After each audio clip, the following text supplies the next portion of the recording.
Hi, this is Tom Stokel, Global Technical Lead for AutoCAD Product Support. In this session, I'm going to talk about the features and functionality in the Subscription Advantage Pack for AutoCAD 2010. The Subscription Advantage Pack is an exclusive benefit for subscribers only that provides early access to the latest new features and enhancements for AutoCAD. In addition to working on AutoCAD 2010, the Subscription Advantage Pack can also be installed to Map 3D, Mechanical, P&ID, Plant 3D, and Structural Detailing. It can also be applied to the AutoCADs that are included in the Inventor suites, as well as the Revit Structure, Architectural, and MEP suites. There's also no dependency on having installed Update 1, so you can apply the Subscription Advantage Pack for AutoCAD to either the shipping version of AutoCAD or to a version of AutoCAD that has been upgraded to Update 1. And the Subscription Advantage Pack for AutoCAD will be available in 13 different languages. You can get the Subscription Advantage Pack by either logging into the Autodesk Subscription Center and downloading it from there, or you can get access to it through the Communications Center in AutoCAD 2010. Once you've downloaded the Subscription Advantage Pack, you'll need to launch it to run the self-extracting installer. By default, this will extract the contents of the Advantage Pack to your local drive.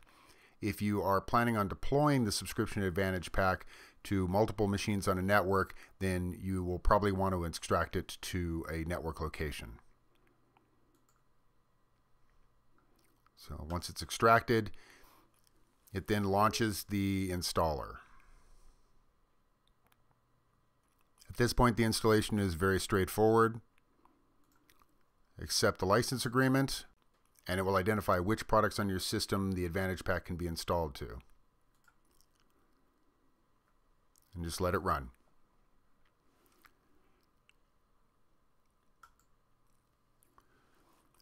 The Subscription Advantage Pack can't be added to a regular deployment image. So if you need to deploy the Advantage Pack to multiple machines, then you'll need to run the VB script that's detailed in the README file that accompanies the Subscription Advantage Pack. All the instructions on doing that are in here listed under Deploy this Advantage Pack. While we're in this file, let me say that there's no additional documentation that gets integrated into the AutoCAD help. So if you need further instructions about the different functionality that's within here, then you want to refer to the README file.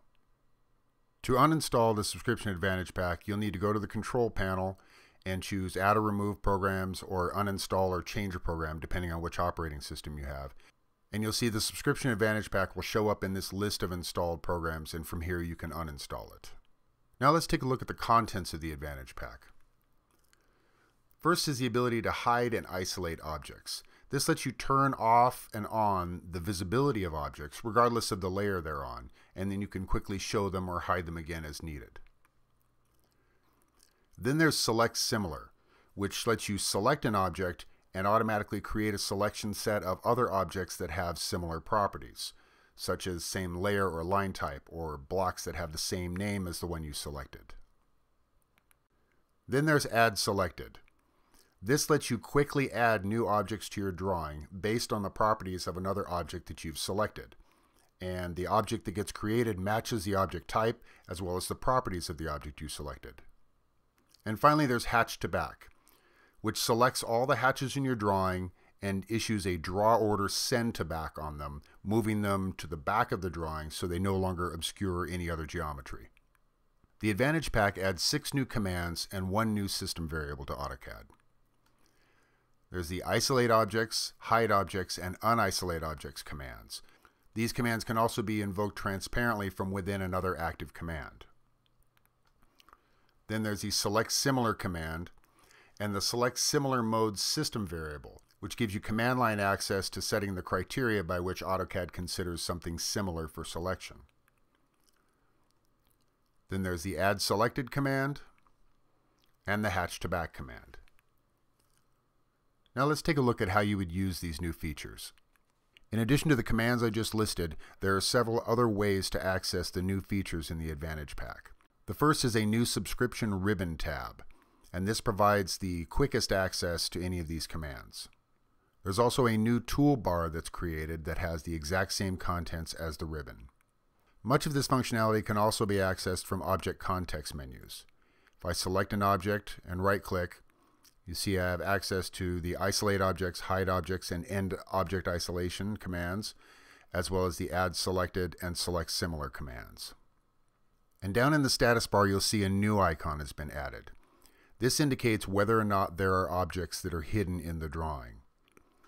Clicking on this gives you access to the isolate objects or hide objects commands, and if there are hidden objects, it also displays the unisolate objects commands. The isolate objects command isolates a selection set of objects by turning off the visibility of all the non-selected objects. For example, if I select this bank of rooms, notice that everything that was not selected has been turned off. This is similar behavior to using the lay ISO command, except that it's not affecting layers. It's just affecting the visibility of the objects themselves. And objects that have been hidden are no longer included in the calculations for zooming and regen. For example, if I do a zoom extents, you can see that just the visible objects are the extents of the drawing now. In the status bar, you can see the icon of a light bulb has changed from yellow to red. When you see it as red, it indicates that there are objects hidden in the drawing. I can end the object isolation just by clicking on that icon and picking End Object Isolation. And all those objects that were hidden have now been turned back on. Hide objects is the inverse of isolate objects. It hides the objects that you've selected. So if we choose Hide Objects and select these rooms, now those objects have been hidden and everything else is visible.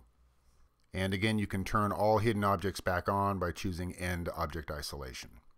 It's important to note that the hidden status of objects is not persisted across drawing saves. So if you hide a lot of objects, save and close the drawing and reopen it, those objects will be visible again. Also, if there are hidden objects and you plot from paper space, the hidden objects will be plotted. The Add Selected command lets you create a new object of the same object type and with the same general properties as the object you selected.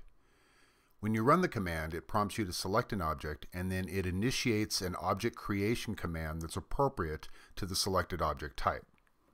For example, if I wanted to add more details to this diagram, I could choose Add Selected and select one of these blocks, and it immediately runs the Insert command to insert the same block.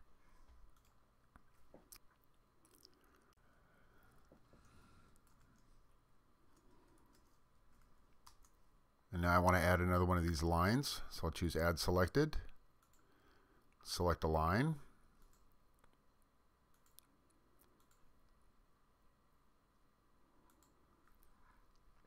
and the objects created have the same general properties as the object I selected. Notice they're created with the same color and line type and on the same layer as the objects I selected. If the selected object is on a locked layer, the new object will also be created on that locked layer. The command that gets run to create the new object is based on the type of object that you selected, not on the command you originally used to create the object.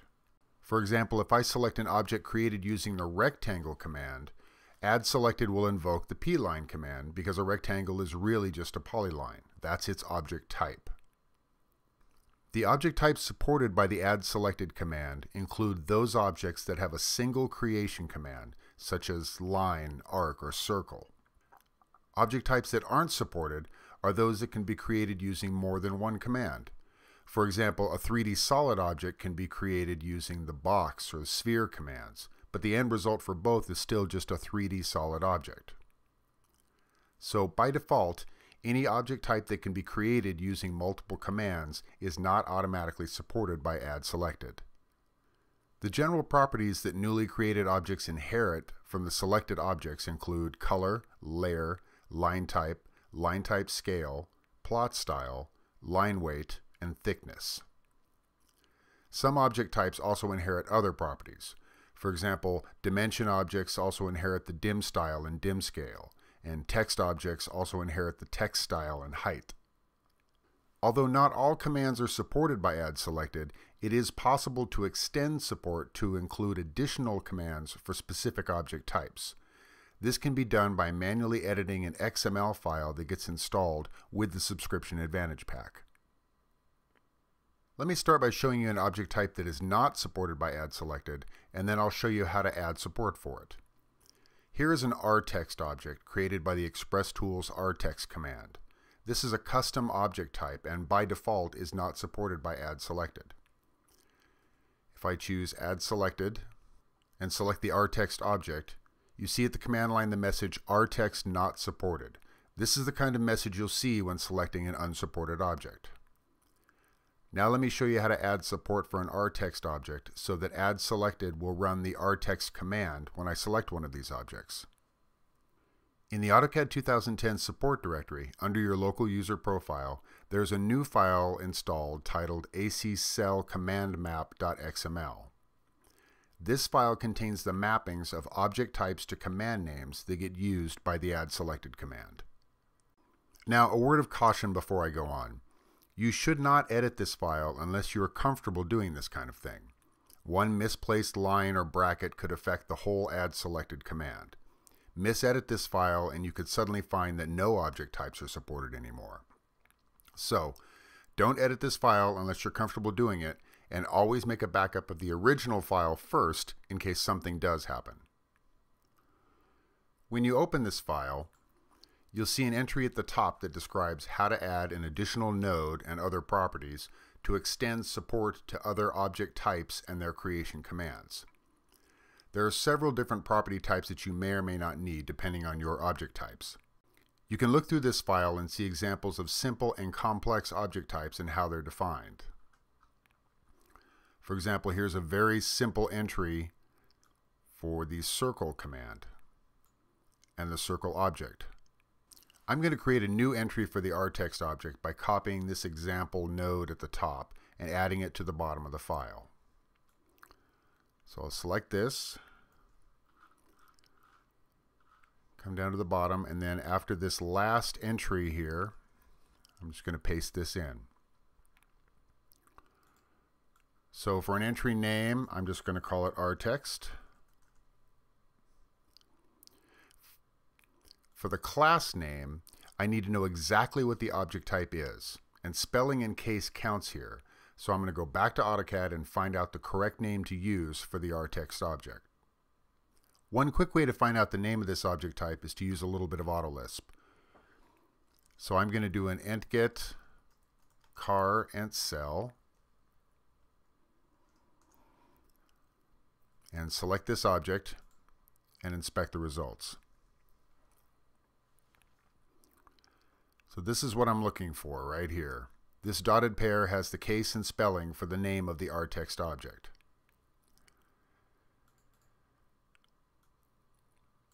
So I can just copy this right out of here.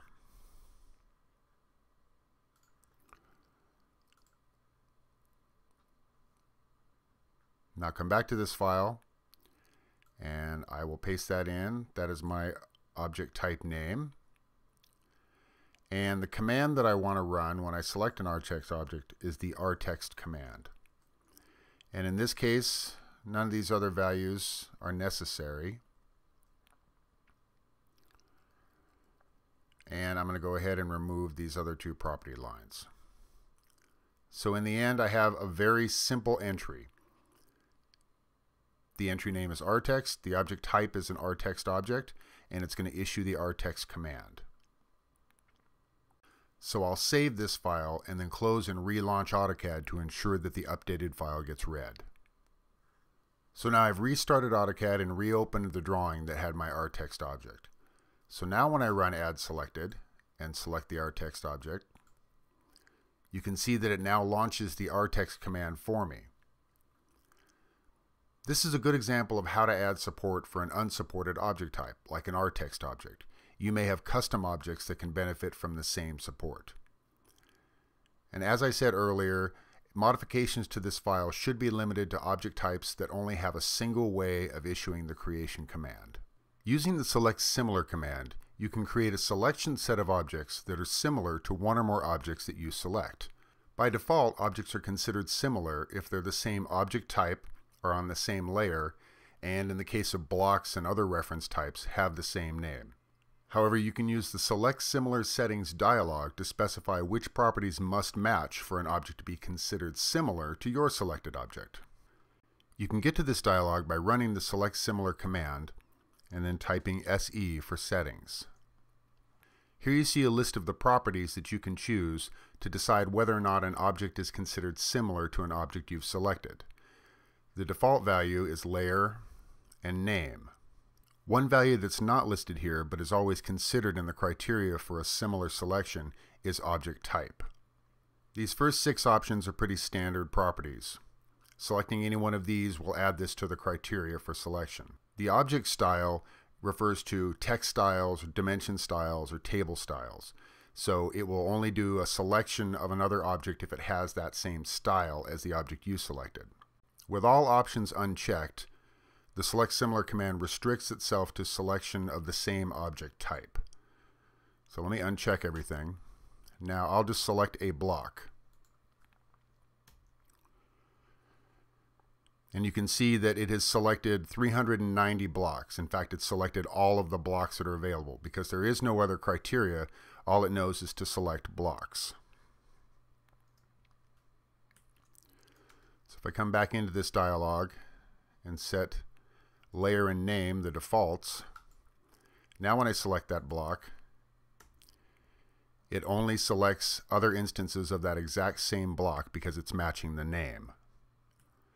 If I were to select more than one block, like this chair block and the room number blocks, it'll select all instances of the chair blocks and the room number blocks. Subselected objects act the same as the parent objects. In other words, if a polyline segment is subselected, Select Similar is going to select other polylines, not polyline segments. So let me just demonstrate that here. I'll draw a polyline. And now I'll subselect this so I just get that one polyline segment. Now if I do Select Similar, you see it's selected all the polylines. Here's a somewhat more complicated topo drawing that I'll use to demonstrate other ways that you can use Select Similar, as well as combining Select Similar with the Isolate Objects command. So I'll zoom in a bit, and I'm going to select one of these text objects. I'll choose Select Similar and just select one object. And just to really demonstrate it, I'll choose to isolate these objects. So you can see that Select Similar has selected all of the text objects that are on the same layer. So let me end that object isolation and refine that criteria a little bit. So we'll go Select Similar, go into the Settings dialog, and let me add color to this. So now when I select a text object, choose Isolate, you see now it's selected all of the text objects that are on the same layer and have the same color. Now let me end that object isolation. We'll run the command again and change the criteria back to the defaults. And I'll pick one of these parking stalls. And again, I'll isolate it just for better visibility. And you can see it's selected everything that's on that particular layer. Here's another example. In this drawing, I have all of the options turned off. So the only thing it's going to use as a selection criteria is the same object type. So now if I pick one of these trees, you can see that it's selected all blocks because this is a tree block. So what I want to do is refine this a little bit more and just select the same block. So I'll change that and then select a tree. And now it's selected all of the same block. And now I can make, a quick change now that they're all selected. I'll just move this over to a different layer. So you can see how using Select Similar in combination with Isolate Objects can help you accomplish a lot of very quick tasks. Back in this drawing, let me show you how the object style works. If I go into Select Similar and Settings and set the object style. And now I'll select this dimension object. And notice that it selected all of the dimensions except that leftmost dimension. That's because that dimension has a different style than the other dimensions. If I wanted to select all dimensions, I would just remove the object style criteria, and then when I select it, it selects all dimension types. I should also point out that selection is not limited to just what's visible on the screen, unlike manual selection. So if I were to zoom in here, do a select similar, and select that block, then I can pull out, and you can see that it has selected all of those block types, even though they weren't necessarily within the viewing area of the screen. And selection is limited to objects that are visible in the current space. If I had one of these blocks inserted in a paper space viewport, for example, it would not have been selected. The SELECTSIMILARMODE system variable is a way of accessing the criteria for similar selection from the command line. SELECTSIMILARMODE, and this is a bit sum value of the same settings that you saw in the Select Similar Settings dialog. So this is currently set to 130, which is the default value, and matches the options that are checked in the settings dialog. If I were to set this to 1, and then launch the Select Similar command and show you that dialog again, you can see that now color is the only criteria that's selected. And finally, let me show you the hatch to back command. This is a simple example of a situation we often find ourselves in, where objects that we need to select are obscured by hatches. Now I could fix this one at a time by selecting the hatch and choosing draw order and send to back. With the hatch to back command, you can set the draw order of all the hatch objects in your drawing. When you run the command, the draw order for all hatch objects, including those on locked layers, is set to back. And there's no prompting, there's no selecting. You'd simply choose send hatches to back. And at the command line, it'll tell you how many hatch objects were sent to back. Now you can see that that circle is no longer obscured by the hatch. That's all there is to it. It affects all of the hatches in the drawing, even those that are on locked layers. One other thing I want to note is this bring annotations to front command. This is included in the draw order panel for easy access, but this is not a new command. This issues the text to front command. And it was moved into the subscription ribbon tab because of how similar its operations were to the send hatch to back. In this video, we took a look at the Subscription Advantage Pack for AutoCAD 2010.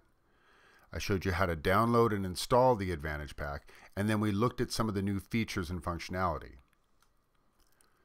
We looked at how to turn objects on and off quickly regardless of the layer that they're on, and how to use Select Similar to quickly select other objects with similar properties to objects you've selected. I showed you how to use Add Selected to quickly add new objects to your drawing based on the properties of others. Plus, I showed you how to extend Add Selected to include custom object types that are not currently supported. And then we took a look at the hatch to back command. I hope this has been a good overview of the Subscription Advantage Pack for AutoCAD 2010 and gives you enough information to get up and running quickly. Until next time, thanks for watching.